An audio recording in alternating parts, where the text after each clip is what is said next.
OBC সংরক্ষণের দাবিতে ধর্মনগর উপনির্বাচনে নির্দল প্রার্থী ময়দানে। ওবিসি সংরক্ষণের দাবিকে সামনে রেখে ত্রিপুরার উত্তর জেলার 56 নম্বর ধর্মনগর বিধানসভা কেন্দ্রের উপনির্বাচনে ভিন্ন মাত্রা যোগ করলেন নির্দল প্রার্থী ব্রজলাল দেবনাথ।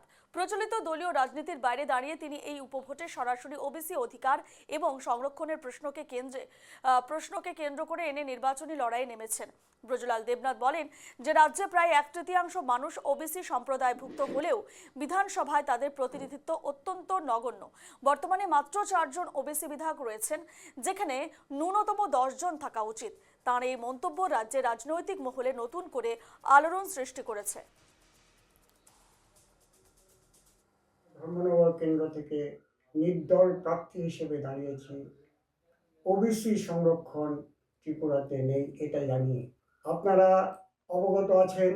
বিষয়বস্তুটাকে আমি এই লেভেলে নিয়ে যেতে চাই যে এটা মোটামুটি একটা মানব অধিকার লঙ্ঘনের মতো অবস্থায় এসে দাঁড়িয়েছে।